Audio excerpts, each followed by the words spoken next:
দেখুন আমি ভোলা মাছগুলোকে নুন হলুদ দিয়ে মেখে নিয়েছি, এবার আমি ভাজবো। দেখুন কত বড় বড় ভোলা, কে তাকিয়ে আছে, দেখেছেন সমুদ্রের ভোলা। দেখুন কড়াইতে আমি তেল নিয়ে নিয়েছি, তেলটা গরম হয়ে গেছে, এবার ভোলা মাছটাকে আমি ছেড়ে দেবো। আমার মাছগুলো ভাজা হয়ে গেছে, আমি এবার তুলে নিলাম। দেখুন আমার সব মাছগুলো ভাজা হয়ে গেছে। ওই তেলের মধ্যেই আমি সাদা জিরে আর রাঁধুনি দিয়ে দিলাম, আর দুটো তেজপাতা দিয়ে দিলাম। আর টমেটো কুচানোগুলো দিয়ে দিলাম।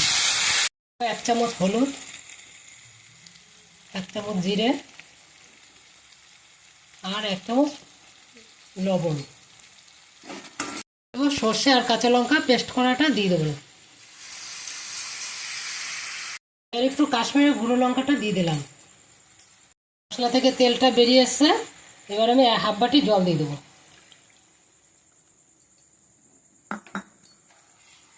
জলটা একটু কম হয়ে গেছে, তাই আর 1/2 বাটি জল দিয়ে দিলাম। এবার আমি নারকেলের দুধটা দিয়ে দেবো।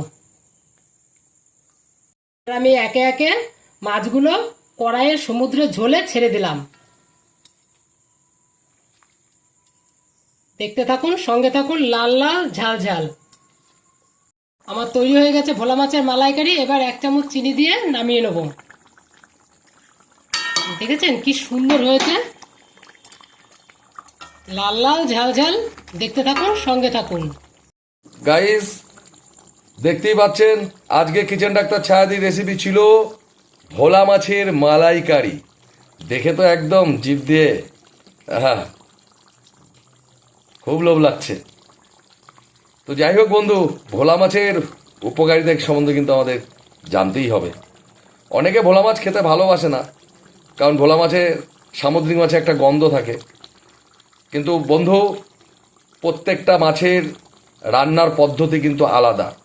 তাই ভোলা মাছ দিয়ে আলু দিয়ে ঝোল করে খেলে কখনোই কিন্তু ভালো লাগবে না। ঠিক এইভাবে রান্না করে খাবেন, আর ভোলা মাছের সঙ্গে দৌড়তে দৌড়তে সমুদ্রে চলে যাবেন। তো ভোলা মাছের রয়েছে omega 3 fatty acid, vitamin A এবং ভিটামিন ডি। এইসব পুষ্টির উপাদান অনেক জটিল রোগ থেকে আমাদের রক্ষা করে থাকে। আর ভোলা মাছের আরেকটি স্বাস্থ্য দিক হলো খুব কম ক্যালোরিযুক্ত খাবার। সাম্প্রতিক গবেষণায় দেখা গেছে ভোলা মাছ খেলে হার্ট অ্যাটাক, স্ট্রোক এবং উচ্চ রক্তচাপের ঝুঁকি কমায়। শিশু এবং কিশোরদের মানসিক শারীরিক গঠনে বেশ ভূমিকা পালন করে থাকে এই ভোলা মাছ।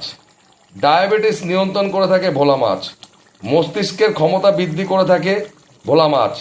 নিউরোলজিস্টদের মতে শরীরে ওমেগা 3 ফ্যাটি অ্যাসিডের মাত্রা বাড়াতে থাকলে ব্রেনের বিশেষ কিছু অংশের ক্ষমতা এতই বৃদ্ধি পায় যে অ্যালজাইমার মতন রোগে আক্রান্ত হওয়ার আশঙ্কা কমে যায়। তাই বন্ধু, আজ এই পর্যন্তই।